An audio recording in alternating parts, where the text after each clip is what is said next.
They're picturing China as the great threat to the world.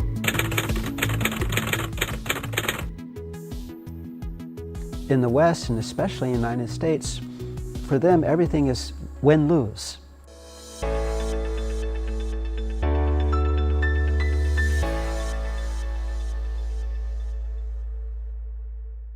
I think one thing that's kind of sad is that the Western misconceptions about China today are pretty similar to those when I came in '88. It hasn't been a lot of change, but they're similar to what they were 100 years ago. That's why when Xi Jinping was governor 20 years ago in Fujian, he said that Chinese have come to know the world better, but the world still doesn't know China.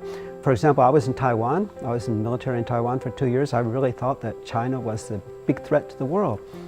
But that's because fake news is nothing new. In 1899, just before the 20th century began, in that year, Lord Beresford in England wrote a book called The Breakup of China. It was a catalog of all the Chinese provinces and cities and all the resources the West could get from it. I mean, they're really talking about taking China to pieces, and I get this, you get this. And in the same year, two other books they published was China, the Yellow Peril, and China at War with the World. They're picturing China as the great threat to the world, which is ironic because they were tearing China to pieces, forcing opium on China. Chinese have never gone to a distant country to take over, and yet they were saying China was the threat. It was pretty ironic, but China was a threat to the West because they thought China was finally going to stand up and stop the easy money. That was fake news then, and today is the same thing. They still are paraded, just like in the 70s when I was in Taiwan, the 80s when I first came, and today they're saying China is a threat to the world. China's destroying the world order. Well, what's a world order built on? I mean, it wasn't necessarily a good order anyway. And so the media is very powerful. When the Second Opium War, the media was used even back then. The British leaders, the Parliament, the entire British Parliament unanimously opposed the Second Opium War. So the Prime Minister just dissolved Parliament, and the media said we're going to war against China because of the honor of the Queen. They did something bad, and people believed it, and today people believe it. It's not much changed in really 180 years.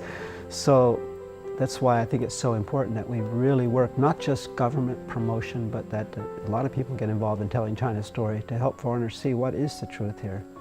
That's why I started writing about China. I thought if I write about China, if I write my family and friends, as soon as I got to China, I saw China is not at all like what the media portrayed it. So I immediately started writing letters and articles and things to show China. But I thought if I really start writing about China, they'll see that as propaganda. So I wrote about Chinese and how Chinese lived and what their dreams were and how their lives were changing. And through that, try to change people's opinion. Because if you understand Chinese, then you understand China.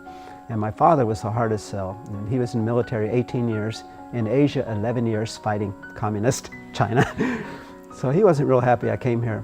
But the year he died, a few months before he died, the last time I saw him, he said he finally understood why I came here and stayed here, and he's proud that I did it. And that was, I thought, if my father's can change.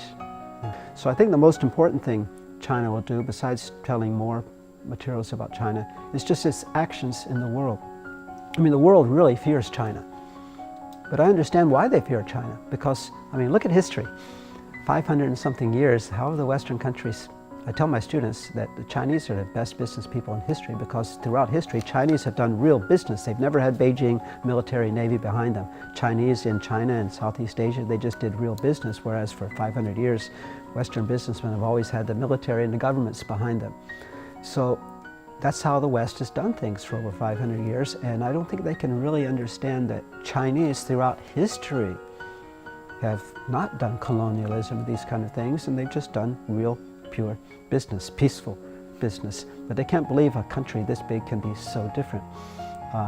So I think China's actions, peaceful coexistence, peaceful development, peaceful helping other countries, I think that's the greatest China story. And in the West, and especially in the United States, for them everything is win-lose, win-lose. And the US has to be number one at everything. And then Germany, France, and England, the former colonial powers, have to be right behind them, and Japan.